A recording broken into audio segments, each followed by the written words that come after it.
But Savitri की अमावस्या के दिन ब्रह्मा जी के मुख से प्रकट हुआ है। सौभाग्यवती नारियां अखंड सौभाग्य के लिए बट सावित्री का व्रत आप लोग करते होंगे, कई लोग अखंड सौभाग्य के लिए करेंगे, क्योंकि इस बट के पेड़ के नीचे भगवान विष्णु शंकर जी से विनती करे थे वर के लिए, इसलिए अखंड सौभाग्य का देने वाला, जिसका प्रॉपर्टी का झगड़ा चल रहा हो, अदालत में कोई केस चल रहा हो, किसी भी चीज का केस, अदालत में अगर किसी भी चीज की अगर केस चल रहा है तो बड़ के पत्ते के ऊपर बालू मिट्टी का शिवलिंग बना, बालू रेत का, बड़ के पेड़ के नीचे ही उसकी पूजन करें, उस पे 3 चम्मच दही चढ़ा दें, अपनी मनोकामना कर कर दही चढ़ाकर उस दही को चम्मच में वापस लेकर शंकर जी की पूजन कर कर उसको विसर्जन करें। वो दही जो लेकर आए, जब अदालत कार्रवाई हो और आप केस के लिए अदालत में जाएं, उसको चंदन में मिलाकर तिलक कर कर जाइए, आपका काम विजय प्राप्त होगी, काम फतेह हो जाएगा। बटकेश्वर महादेव का स्मरण करने से कार्य की सिद्धि होगी। जिस बच्चे का एग्जाम में पास नहीं हो रहा हो, अच्छे नंबर नहीं आ रहे हो, वो भी इस दही का तिलक लगाकर जा सकते। बटकेश्वर ऐसे भगवान शिव विराजमान हैं। 16 श्रृंगार में नारी के हाथ की चूड़ी का कलर अलग हो सकता है, चूड़ी की डिजाइन अलग हो सकती है, चूड़ी अलग हो सकती है, चूड़ी महंगी सस्ती हो सकती है, मंगलसूत्र की कीमत ऊंची नीची हो सकती है, पांव की बिछुड़ी की कीमत ऊंची नीची हो सकती है, कान के कुंडल की कीमत ऊंची नीची हो सकती है। तुम्हारे शरीर पर जितने जितने 16 श्रृंगार हैं उसकी कीमत ऊंची नीची हो सकती है। केवल मंगलसूत्र की डिजाइन बदल सकती है, नाक की लौंग की डिजाइन बदल सकती है, कान के बुंदे की डिजाइन बदल सकती है, हाथ की चूड़ी की डिजाइन बदल सकती है, पांव की पायल की डिजाइन बदल सकती है। केवल नारी के 16 श्रृंगार में एक श्रृंगार ऐसा है जिसकी कीमत जो पहले थी वही कीमत आज तक है और उसकी डिजाइन आज तक नहीं बदली। वो मांग का सिंदूर है, एक जैसी डिजाइन है और एक जैसी कीमत है। सारे श्रृंगार की कीमत अलग, पर मांग में जो सिंदूर डाला जाता है वो एक कीमत का होता है, एक डिजाइन का होता है और एक जैसा होता है, और वो सबसे भारी होता है। सावित्री यमराज से कह रही है मेरे पति को छोड़ दो। यमराज कह रहा है सावित्री तेरा पति मर चुका है, मांग के सिंदूर को पोंछ दे। सावित्री कहती है पूरा श्रृंगार उतार दूंगी पर मांग का सिंदूर नहीं पूछने दूंगी। तब यमराज ने कहा जब तक तू मेरे मांग का अपनी मांग का सिंदूर नहीं उतारती तब तक तू मेरे पास नहीं आ सकती। भगवान यमराज से सावित्री ने कह दिया मैं भी तुझे वचन देती हूं यमराज, मेरी मांग में जब तक सिंदूर है, जैसे सीता ने लाइन, लक्ष्मण जी ने लाइन खींच दी थी और सीता पार नहीं जा सकती थी, मैं भी तुझे वचन देती हूं जब तक नारी की मांग में सिंदूर है तब तक तू उसके पति को उसके सामने लेकर नहीं जा सकता। ये भी मैं तुझे कह देती हूं। यमराज भैंसे पर सवार होकर सत्यवान को लेकर जा रहा था, सावित्री से वचन पर वचन चल रहे थे, अड़ के पेड़ के नीचे छोड़कर आए। क्या चाहिए तुझको, क्या चाहिए तुझको, क्या दूं मैं तुझको, कुछ मांग ले मुझसे। सावित्री कहती है क्या दोगे आप, मेरे पति के प्राण दे दो बस वापिस, और कुछ नहीं चाहिए। यमराज यमलोक में प्रवेश करने लगा, मांग के सिंदूर में से थोड़ा सा सिंदूर सावित्री ने केवल हाथ में लेकर अपनी बिंदी पर जो लगाया, सत्यवान को लेकर यमराज अंदर नहीं जा पाया। बाहर खड़े होकर कहता है मांग ले, मैं तुझे एक वचन नहीं, तू बोले तो मैं 2 वचन दे देता हूं, तू बोले तो मैं 3 वचन दे देता हूं, तू मांग क्या चाहिए। तब सावित्री ने कहा देना चाहते हो, हाँ। अब यमराज को लगा कि लालच में पड़ गई सावित्री, तब कहा पहला वचन दीजिए, मेरे अंधे सास ससुर के नेत्र वापिस आ जाएं। यमराज ने कहा तथास्तु। दूसरा वचन दीजिए, मेरे सास ससुर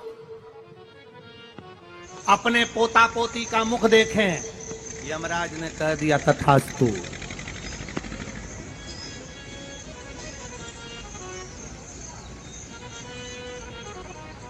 जाओ। यमराज जाने लगे, फिर आग जलने लगी। कहने लगे अब मैं अंदर क्यों नहीं जा पा रहा हूं। सावित्री कहती है तुमने वर दिया है मेरे सास ससुर पोता पोती का मुख देखें, उनके बेटे को तुम ले जाओगे तो पोता पोती कहां से होगा, छोड़कर जाओ। लेकर आ गए।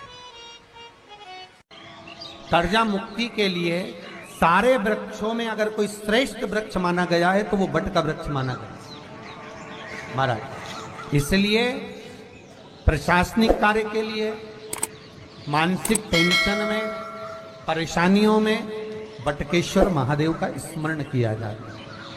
और यदि निवेदन करूंगा बहुत ज्यादा, यदि आपको कर्जा हो गया है, बहुत ज्यादा कर्जा हो गया और वो कर्जा चूक ही नहीं रहा, तो थोड़े दिन बड़ के पेड़ के नीचे आप बटकेश्वर महादेव के लिए 1 लोटा पानी, उसमें थोड़ा सा पिसा हुआ चावल पीस के गला लेना चावल को और पीस लेना, पीस के उस पानी में मिला लेना और मिलाकर उसमें थोड़ी सी हल्दी पिसी हुई डालकर बटकेश्वर महादेव के नाम से बड़ के पेड़ के नीचे अपनी कामना कर कर जो कर्जा हुआ है उस कर्जे का भान देते हुए, स्मरण देते हुए छोड़ दे।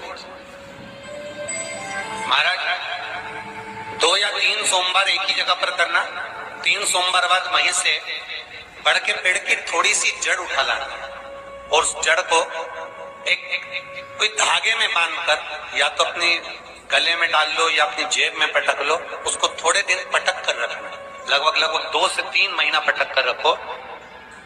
वो जड़ जैसे बड़ का पेड़ विस्तार होता है, पानी गिरे ना गिरे, जल वृष्टि हो ना हो, गर्मी पड़े ना पड़े, उसको कोई फर्क नहीं पड़ता। बड़ का वृक्ष आप रूप फैलता जाता, उसकी जड़ें अपने आप प्रबल होती है। उसी तरह ये बटकेश्वर महादेव कहीं से भी अगर जड़ आपके पास में रखी है 1 महीना, 2 महीना, 3 महीना तक, तो ये जड़ अपने आप लक्ष्मी को पकड़कर खींच कर लाती है और कर्जे से मुक्त कर दे।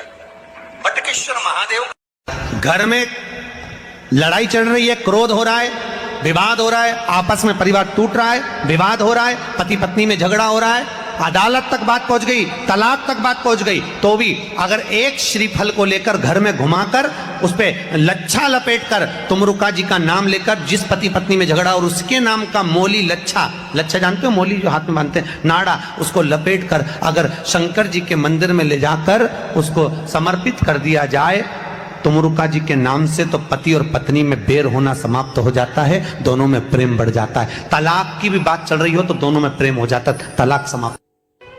बट सावित्री की अमावस्या के दिन किसी एक माता ने सीहोर आश्रम पर एक मैसेज भेजा और उस मैसेज में लिखकर भेजा कि गुरुजी से पूछना, हम भी तो पति की इतना मानते हैं, पति का सम्मान करते हैं, पति को आदर देते हैं, तो हम भी सावित्री की गिनती में।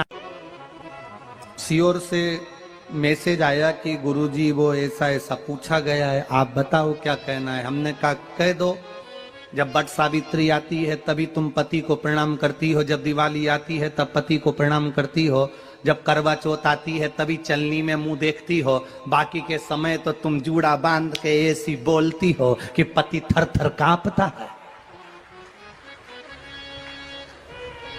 16 श्रृंगार में नारी के हाथ की चूड़ी का कलर अलग हो सकता है, चूड़ी की डिजाइन अलग हो सकती है, चूड़ी अलग हो सकती है, चूड़ी महंगी सस्ती हो सकती है, मंगलसूत्र की कीमत ऊंची नीची हो सकती है, पांव की बिछुड़ी की कीमत ऊंची नीची हो सकती है, कान के कुंडल की कीमत ऊंची नीची हो सकती है।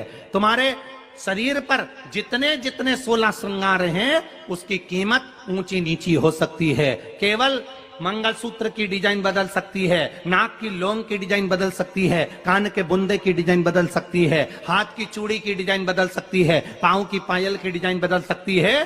केवल नारी के 16 श्रृंगार में एक श्रृंगार ऐसा है जिसकी कीमत जो पहले थी वही कीमत आज तक है और उसकी डिजाइन आज तक नहीं बदली। वो मांग का सिंदूर है, एक जैसी डिजाइन है और एक जैसी कीमत है।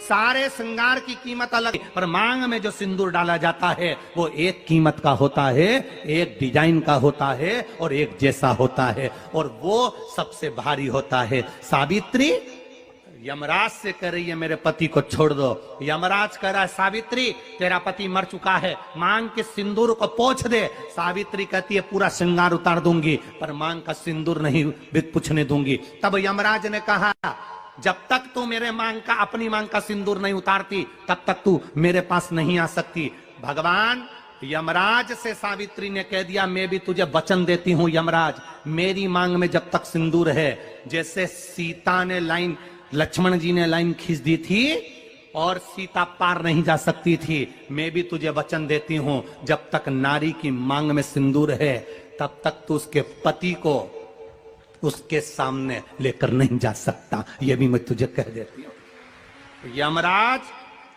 भैंसे पर सवार होकर सत्यवान को लेकर जा रहा था, सावित्री से वचन पर वचन चल रहे थे। बड़ के पेड़ के नीचे छोड़कर आए। क्या चाहिए तुझको, क्या चाहिए तुझको, क्या दूं मैं तुझको, कुछ मांग ले मुझसे। सावित्री कहती है क्या दोगे आप, मेरे पति के प्राण दे दो बस वापिस, और कुछ नहीं चाहिए। यमराज यमलोक में प्रवेश करने लगा।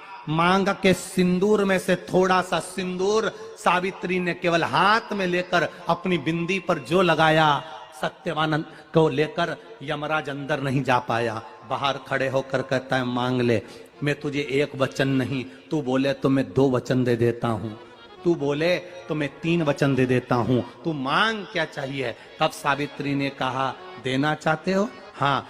अब यमराज को लगा कि लालच में पड़ गई सावित्री। तब कहा पहला वचन दीजिए, मेरे अंधे सास ससुर के नेत्र वापिस आ जाएं। यमराज ने कहा तथास्तु। दूसरा वचन दीजिए, मेरे सास ससुर अपने पोता पोती का मुख देखें। यमराज ने कह दिया तथास्तु।